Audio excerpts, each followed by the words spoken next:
Some people never miss a single student loan payment, and their score still drops. It's not a mistake. It's not a scam. It's not something they did wrong. It's a plan that quietly ended, and nobody explained it in plain language what happens next. I went through the actual loan servicer filings and the new repayment options, and narrowed this down to exactly what you need to know. If you only remember one part of this video, make it the deadline. It's the part that decides how much you pay every month, for years. In case this is the first video of mine you are watching, my name is TJ, and I have spent countless years researching business and personal finance, and for the past few years, I've been breaking down the confusing side of money for people just starting out, for recent grads, first jobs, first student loan payments. And here's the one thing that stuck with me the whole time I've done this. The information that actually matters to you is almost never explained in plain language. It's buried in legal filings and servicer emails written to protect the department, not to help you understand your options. This video is exactly about fixing that. I spent the last few days going through the Department of Education's own filings on this SAVE plan shutdown, so you don't have to dig through pages of legal language just to find out what applies to you. Here's what we're covering: what actually happened to the SAVE plan, and why it's gone for good. Your exact deadline, because it is not the same for every borrower. A full breakdown of your real options, including one brand new plan almost nobody understands yet. How to actually calculate which option is cheapest for your specific situation. And the one mistake that could quietly cost you the most money this year. Stick around to the end. That last part changes the math for almost everyone watching this. Let's start with the background, because understanding why this happened helps you understand what comes next. SAVE stands for Saving on a Valuable Education. It was the most generous income-driven repayment plan the federal government has ever rolled out. Some borrowers on SAVE paid $0 a month, legally, based entirely on their income compared to the federal poverty line. Almost 7 million people were enrolled in it at its peak, but SAVE got challenged in court almost immediately after it launched. Several states argued the plan went beyond what the Department of Education had the legal authority to do on its own, without new legislation from Congress. That legal fight dragged on for more than 2 years. This past March, it ended in a settlement. The result was that SAVE, in its original form, could not continue. Since July 1st of this year, the Department of Education has been sending out formal exit notices to everyone still enrolled. Here's something important. Not everyone got their notice at the same time. Some people already have it sitting in their inbox right now. Others won't see theirs until as late as next March. The department is rolling these out in waves, partly because the system that processes millions of borrowers can't handle sending every notice on the same day, and partly to avoid overwhelming loan servicer call centers all at once. This is the section people get wrong the most. So let's slow down here.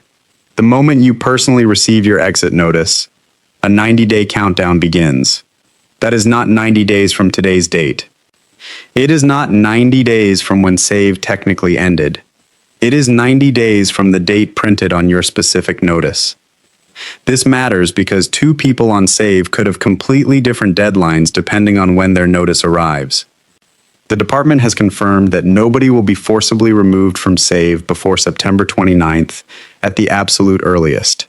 So if your notice hasn't shown up yet, you are not behind. You are simply further back in the queue. But here is the part that trips people up. Once that notice does land, the 90-day clock does not pause for you. It runs whether you open the email that day or 3 weeks later. It runs during finals, during a move, during a new job's first week. The system does not check whether your life is busy before it starts counting. That is why the very first action step in this video is simply this. Go check your loan status today, so you know exactly where your personal 90-day window stands, instead of guessing. Let's go through each option properly, because picking the wrong one by default is exactly how people end up overpaying for years without realizing it. Option 1. The standard repayment plan. This is a fixed monthly payment, spread out over 10 years, sometimes longer if your loans were consolidated at some point. The advantage here is predictability. You know exactly what you'll pay every month for the life of the loan.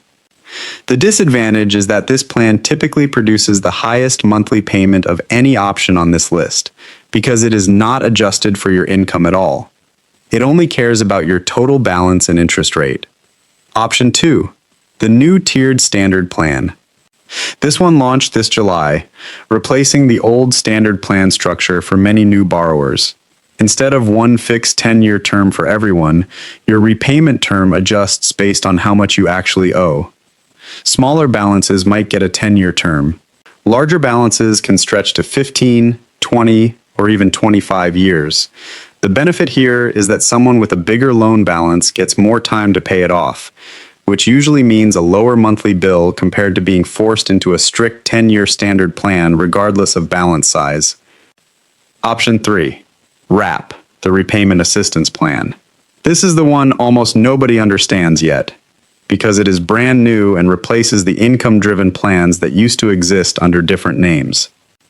Your monthly payment under RAP is based on your income, typically somewhere between 1 and 10% of what you earn, depending on how much you make. There is a minimum payment of $10 a month for every borrower, even if your income is very low, so this is not a true $0 option the way Save sometimes was. If you have dependents, RAP knocks $50 off your monthly bill for each one, which matters if you have kids or care for a family member. The trade-off with RAP is the timeline to forgiveness. Under the older income-driven plans, forgiveness typically arrived after 20 or 25 years of qualifying payments. Under RAP, that stretches out to 30 years. For someone in their early 20s right now, that means the forgiveness date is much further out on RAP than it would have been under Save or the older plans. This matters most for people specifically counting on forgiveness rather than planning to pay the loan off in full sooner. Option 4. The older income-driven plans, if you still qualify.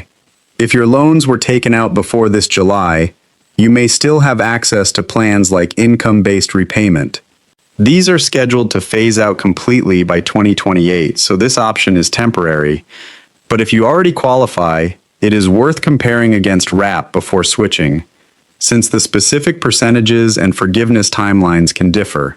Here it is, and I want it to be as clear as possible. If you do nothing within your 90-day window, you do not get to keep a low payment by default. You get automatically placed onto either the standard plan or the new tiered standard plan, whichever applies to your loan type. Both of those options tend to be the most expensive plans on this entire list for most borrowers. This is not the government trying to trick anyone. It is simply the path of least resistance for the system. Automatic enrollment requires no decision from you, and the plan they default you into requires the least additional paperwork on their end. It was never designed to automatically find you the cheapest option. It was designed to keep your loan in active repayment status, period. This is the part most explainers skip entirely, and it's the part that actually solves your problem instead of just describing it. Step 1. Go to StudentAid.gov and log into your account today, regardless of whether you've received your exit notice yet. Step 2. Use the official Loan Simulator tool on that same site. Enter your current income, your loan balance, and your filing status. It will show you an estimated monthly payment under each available plan side by side. Step 3. Compare RAP specifically against the standard plan and the tiered standard plan for your exact numbers. The gap between these can be small for some incomes and enormous for others, so don't assume the outcome. Actually run the numbers. Step 4. If you are working toward public service loan forgiveness through a qualifying employer, run RAP against any older income-driven plan you still qualify for. The math for PSLF specifically depends on your monthly payment amount and how many qualifying payments you've already made, so switching plans can either help or hurt your progress depending on your history. Step 5. If your 90-day deadline is coming up soon, make your selection now rather than waiting until the final week. Loan servicer call centers are already reporting longer wait times because of how many borrowers are dealing with this at once, and a delayed selection can still result in the automatic default enrollment if it processes before your choice does. One more detail worth knowing.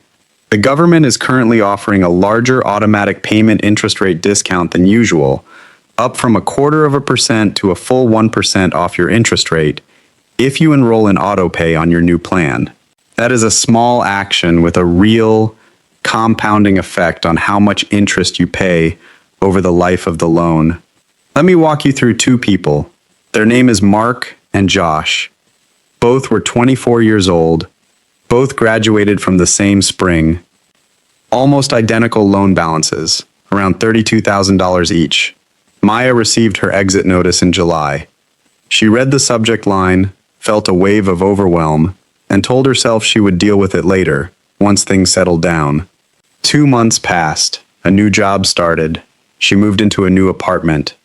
The notice sat unread in her inbox the entire time. By the time her 90 days ran out, she had not selected a plan. The system automatically enrolled her in the standard plan. Her new monthly payment came out to $340. She wasn't behind on anything. She hadn't missed a payment. She had simply let the default decide for her. Because opening that email felt like one more thing she didn't have the energy for that week. Jordan received his notice the exact same week. He felt the same dread Maya did when he saw it. Nobody enjoys reading a letter from a loan servicer, but instead of closing the email, he opened StudentAid.gov that same night. He ran his numbers through the loan simulator. Based on his entry-level income, Rapp put his estimated monthly payment at $95. The entire process took him about 20 minutes. He made his selection and turned on autopay to capture that extra interest discount at the same time. Same debt, same age, same starting point, same overwhelming feeling when the notice arrived. But today, Maya pays $245 more every single month than Jordan does for the exact same size of loan. Over the course of just 1 year, that gap adds up to nearly $3,000. Not because Jordan is smarter or more financially savvy or has some advantage Maya doesn't. He simply didn't let a 90-day window close on autopilot. Here is what I want you to actually take away from this. Waiting does not feel like the risky choice in the moment. It feels like the safe, low-effort choice. Close the email, deal with it later, get back to your day. But in this specific situation, waiting is the expensive choice. Because the automatic fallback option in this system was never built to be the cheapest one for you. It was built to be the simplest one for the loan servicer to process at scale. The good news buried inside all of this is that fixing it does not require a financial advisor, a spreadsheet, or hours of research.